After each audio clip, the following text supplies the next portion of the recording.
Hello again, everybody, and welcome to Module 2 in our new version of Foundations of Moral Theology. And we'll be looking at or doing an introduction to Chapter 2 in our textbook here by Waddell. Um, and I think this time, hopefully, for those of you who've done the other graduate courses, you were okay with only having a 30-minute video instead of a 50 or 55-minute one. For the rest of you, I guess now you know that you dodged that, perhaps.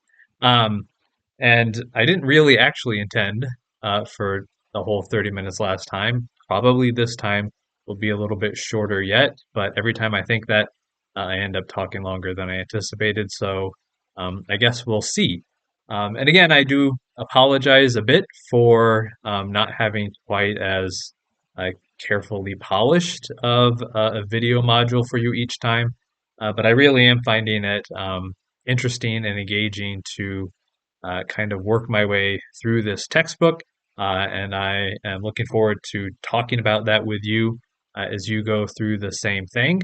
I really think it's helpful, at least for me, to have sort of this different perspective on Catholic ethics and how to enter into that.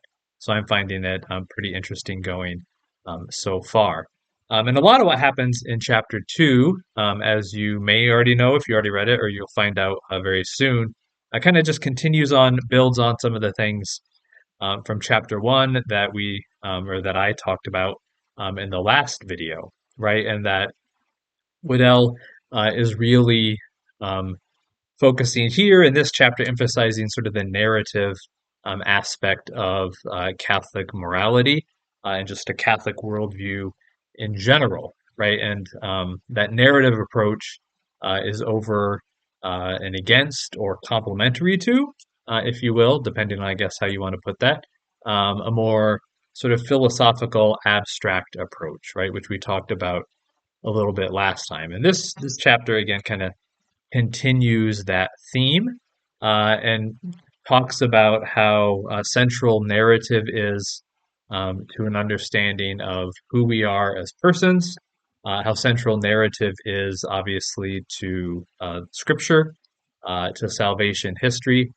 And then also, interestingly, at the end of the chapter, ties all of that into a discussion of compassion and forgiveness, which first time when I read it through, that struck me as a little bit of an odd connection, but I think in reflecting on it, I think it does make a lot of sense and shows the importance of what he's doing. Right, and so I just wanted to walk through some of the key things that stood out to me that might be helpful for you to think about. I think Waddell does a really good job of explaining uh, Catholic moral thinking, Catholic moral life through the book. And so, really, what I'm trying to do here is kind of raise some of those critical graduate level questions that we can raise when we're engaging with the text, right? And so, there's a number of places here in this second chapter where I think some folks in a Catholic moral discussion or different moral scholars would raise again some of the same concerns as we talked about last time, right? And Waddell actually references this in the text of our chapter, right? He points out that when some people hear sort of this narrative approach, it raises concerns of relativism, right? Because a narrative, as opposed to sort of an analytical, philosophical account of the human person, narrative obviously varies a great deal, right? That we all have our own life story, right? We all um, have very different experiences, different ways that we think about how our lives fit together.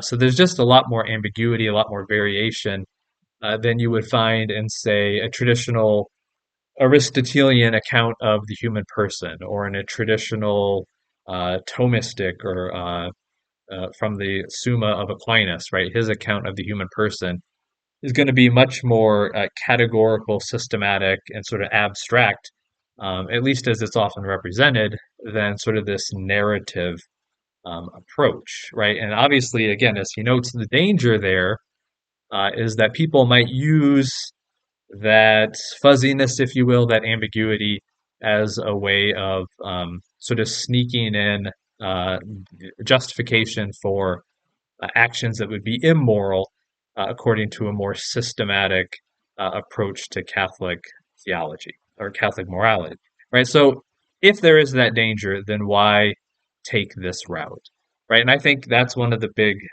questions that I'm wrestling with as we go through this, which I also think is actually really helpful, right? And for some of you, you've gone through some of the other courses in the grad program, have gotten a little exposure to some of the distinctions between Eastern and Western theology, at least a little bit. And some of the rest of you may have this from your own educational background, whatever that might be.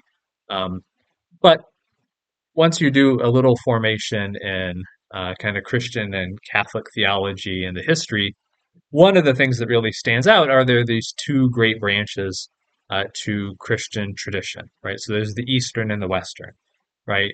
John Paul the Great very famously compared them to the two lungs of the church, right? And the goal of reunion between East and West, between Catholic and Orthodox, was so that the church could breathe with both lungs again, right? So um, this is really not trivial differences. These aren't sort of just accidents, right? That they are really um, two halves of a whole, right? And that a truly comprehensive Christian worldview theology is going to draw on the benefits and riches of both traditions.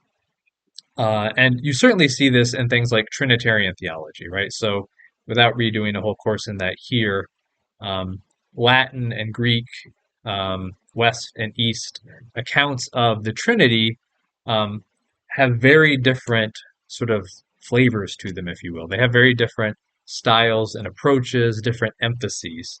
But when both are done right, they are ultimately compatible, even if there are tensions, right? They bring out different aspects of this much greater reality that we're never going to be able to explain perfectly.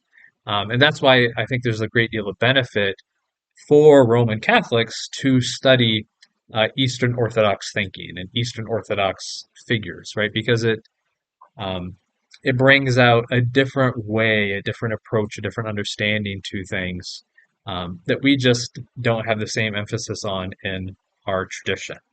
And you see this over and over again in Christian thinking, right? And one of the truths of good Orthodox theology, Orthodox in the small O sense, right, is that it's almost always going to be both and instead of either or, right? That there are going to be multiple aspects to the realities that we are trying to talk about when we talk about God and His work, right? And so no human concept, no human explanation is going to completely and perfectly capture God and what God is trying to do, right? And so I think uh, all of that is to say that I think you could argue a similar thing happens when we look at understanding the human person. When we think, by extension, how does a human person live well, right? And that kind of like the distinction between East and West and the tensions and complementarity is this sort of narrative approach that Waddell is presenting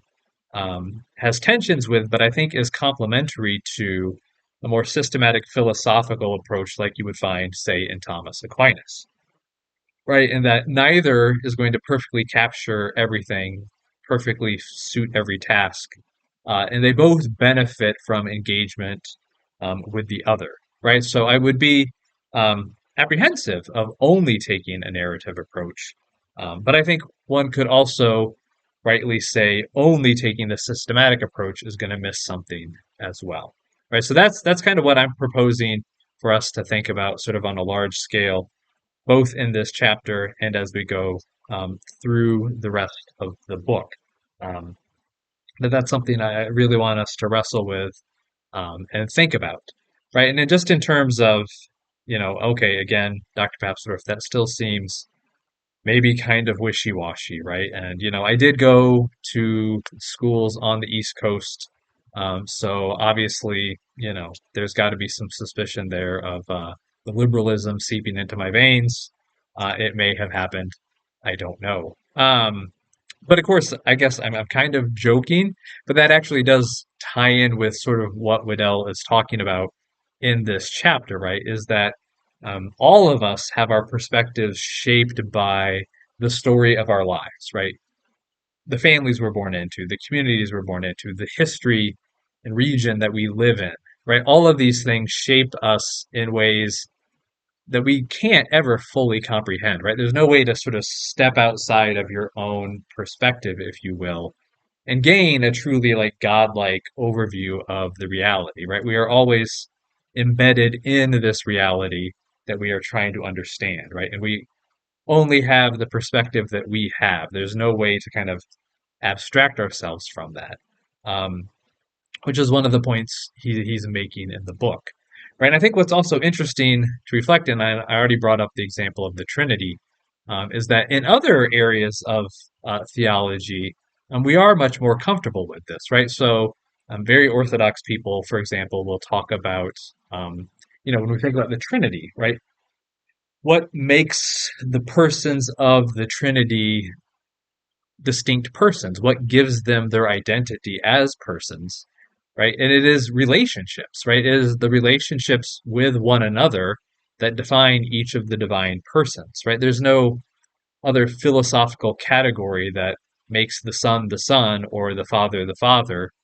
What makes them Son and Father is their own relationship with each other, right? And that is really more of a sort of a story aspect, I think, than a philosophical abstract, right? It is our relationships to others that aren't just sort of accidents that don't really affect this sort of philosophical um, monad, this philosophical uh, thing that is kind of floating through history and getting maybe bumped on the outside by history and relationship of things, but not truly affected by it.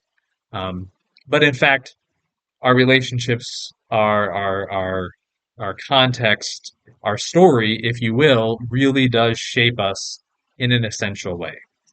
Right? And again, we see this in the example of the Trinity. We see this in Scripture, right?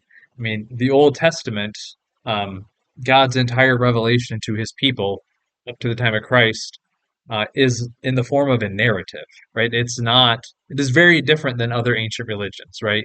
Buddhism is, at least in many forms, a philosophy. Um, it is not a history or a narrative in the same way that Judaism is. Um, Judaism is shaped around the story of the people of Israel. Now, later mystical versions evolve, philosophical versions evolve, but at its essence, it is the story of God and His people, right? And that just continues into Christ as the fulfillment of that story, and then His story off into the New Testament, right? I mean, the essence of our account of Jesus is the Gospels, right? A set of four stories. They're not philosophical treatises on the nature of Jesus. So again, I think that that narrative aspect just really lies at the heart of our own faith, right? So I think it only makes sense that it also connects with our understanding of morality. Um, and again, I think this also so one of the things we'll talk about, especially more in the next chapter and going forward, we are going to talk about sort of the traditional Catholic moral system, right? Specifically, the idea known as natural law theory, right, which says that morality is rooted in the nature of the human person and the goal of human flourishing, right, and that we can look at how a person is made, we can look at the goal they're aiming for, and then figure out the proper steps, if you will, to get a person there. And I certainly think that is true. Um, but I still think, even in that account, right, that the story um, plays an important role um, in how we understand that and how we talk about that, and certainly in motivating us to actually live out the steps that are going to get us to that goal.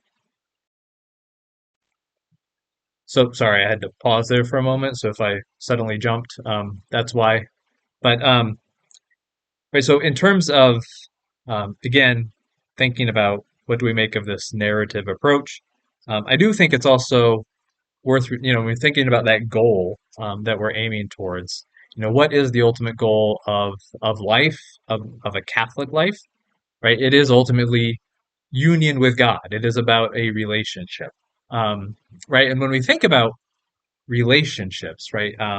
I often use the example of marriage in classes when I'm teaching undergraduates, especially, and in a culture and in a time when so many of them have very broken or very incomplete understandings of what marriage is based on their own life stories. I find that it can be really helpful for the students to just even hear what I think of as sort of everyday stories or accounts of how marriage works.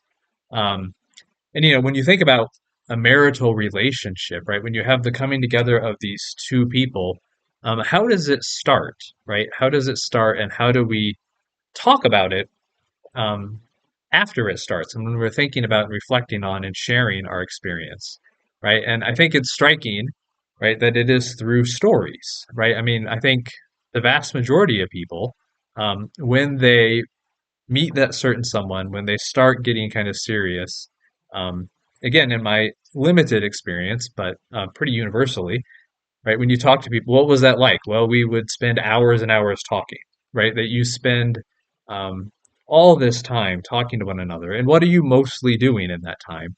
Mostly you are telling the stories of your life, right? You are sharing the stories of your childhood, sharing stories from school, stories from your family, the anecdotes, the funny anecdotes from family vacations, right? These are the kinds of things you share with this other person in order to build that intimacy, right? We don't we wouldn't take someone into a lab and study them if we really were. Is this person the person I want to marry? Well, let me do sort of a body composition analysis on them. Let me run a blood panel. Let me do an IQ test, right? So I can categorize them. Um, that would be really bizarre. Although probably there's someone out there who's doing that. Um, for most of us, right, the way we decide, do we want to be with this person? What kind of person is this? Is through stories, through listening to their stories, sharing our stories, and seeing if they are ultimately compatible, right? That the stories aren't just accidents. They really convey, as in the best way possible, right, the essence of who we are as persons, right? And again, when you ask some married couple, hey, tell us about that, right? Tell us about your marriage. It's again going to be in stories, right? Nobody would have that question posed to them and then launch into a socioeconomic analysis of like the breakdown of like household chores and economic arrangements and things, right? Again, if somebody did that, they're either a sociology professor or they're really strange, right? When we ask someone for, hey, tell me about your marriage, right? We expect it to come to us in the term, in the shape of stories, right? And that's just, and again, we wouldn't say, oh, well, those are just stories. That's not, tell me the real essence of your relationship. No, the stories are the essence of the relationship that really conveys the essence of it as best we can, right? So again, I think if we think about the moral life as a relationship to God, which is then also in part realized through our relationship with others, it's also going to make sense that that is going to take place largely through stories, right? So, and then one last thing, just to kind of round out, I guess you will, this has turned into sort of a defense of Waddell against criticisms you may or may not have, but at least criticisms I want you to think about and weigh for yourself. Um, right? Is when we look at the problem of moral relativism in our current culture, and it is certainly a problem. How do we understand that coming about? What is it that causes the breakdown of traditional morality and the rise of moral relativism? Um, and I think actually, if you look at it, um, what I think is striking is it's really rooted in a breakdown of story, of narrative, right? And again, sadly, we don't have time to do an entire history of philosophy course here in this module.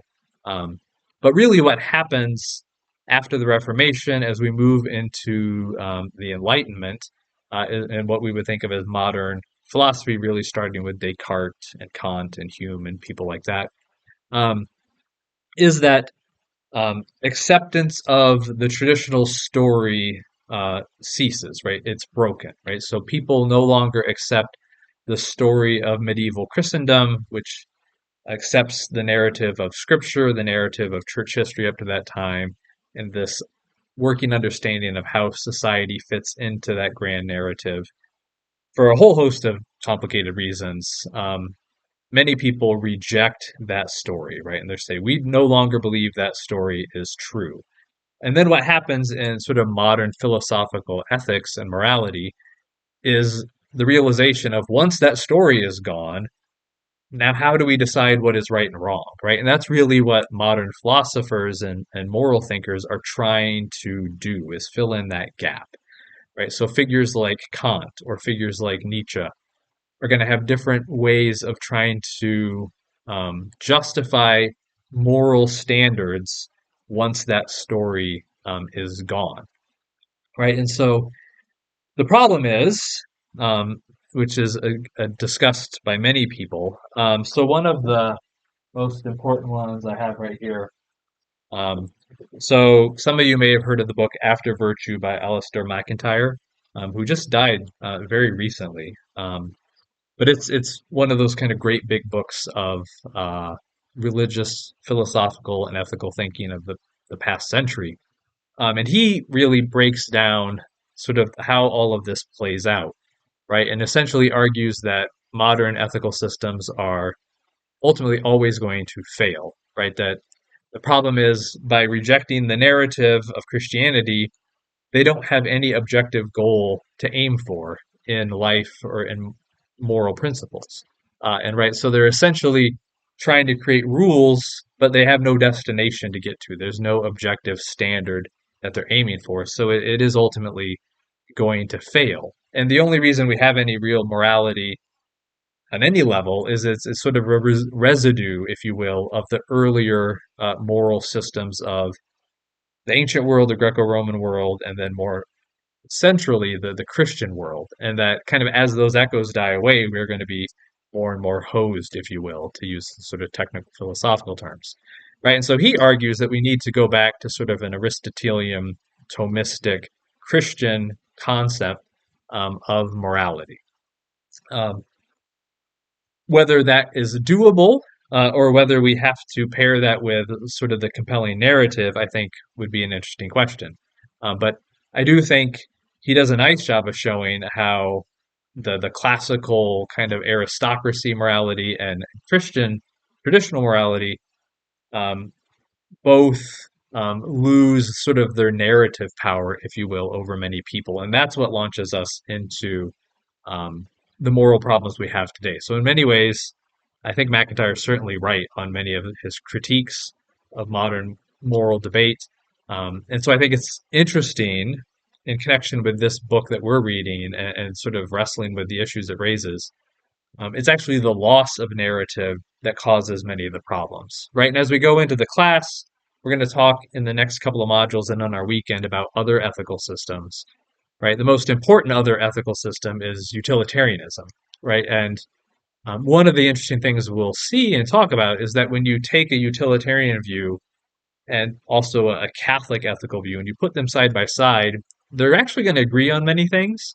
And when they disagree on things, I think what is striking is that utilitarianism and natural law are going to disagree not because of the nature of the system so much as the foundations and goals, right? So that if you applied utilitarianism type reasoning within an understanding of life and reality that included all of Catholic teaching, utilitarianism would essentially become natural law theory, right? So it's not so much the moral system that differs, it's the framing narrative, right, that really differs, right? The utilitarianism from John Stuart Mill and people like that to Peter Singer in our own time, they differ from Catholic morals because they cut off parts of the story. They cut off an idea of an immortal soul. They cut off the idea of a created intrinsic dignity in human persons. So they cut off the beginning and the end of the story, if you will, and that's what leads to the distortions. So again, I think that actually fits in with Waddell's argument really nicely to say that um, we should lead with narrative, and that narrative is really what drives things, and we shouldn't see it as a threat um, to good Catholic morality, right? And I see, looking at my little clock there, I'm going to end up right back at the same amount of time again. So, my apologies for that, but I just get so excited about these things that I can't help but talk about them. So, I will try to be very brief, right? Because the last thing I wanted to make sure I mentioned was again that the conclusion of the chapter, which is about compassion and forgiveness. How does this fit in? Right. And I think it does fit in very much. Right. And this is something I don't think I would have appreciated as much 10 or 20 years ago as I do now. Right. And that, at least for me, the experience of life, the experience of family, of parenthood, of having aging parents, and all of these things, right, has given me a much deeper sense of compassion in many cases, right? Of recognizing the struggles that many people go through, recognizing the stories that people are coming out of, their narrative context, if you will, and having then more compassion for them, whether they're suffering unjustly or even when sometimes they suffer the consequences of their own choices, right? And that's also where the forgiveness comes in, right? Is as we say essentially every day in the Lord's Prayer, right? Forgive us our trespasses as we forgive those who trespass against us, right? And part of this narrative approach, right, is we understand our own story. We understand how we fall into the mistakes that we make. And so that when we look at other people, that we give them the same benefit of the doubt, that we have learned to see them as part of a richer set of realities, of relationships, um, and to keep that in mind as we um, judge them or as we interact with them, and offer, hopefully, ultimately, forgiveness just as God has forgiven us. Right. So I think, this is part of why stories are so important, is that they elicit compassion from people. One of the things I've learned, again, in addition to forgiveness and compassion, is humility, right? In teaching for many years, you gain a humility in what you can actually accomplish, right? And there's only so much a person can do. And one of the things that always stands out to me as I think about teaching ethics, I have taught um, Catholic social teaching many times, right? I've taught what the church says about issues of immigration and migration many times. And many times that argument doesn't seem to be accepted very well, right? Lots of pushback.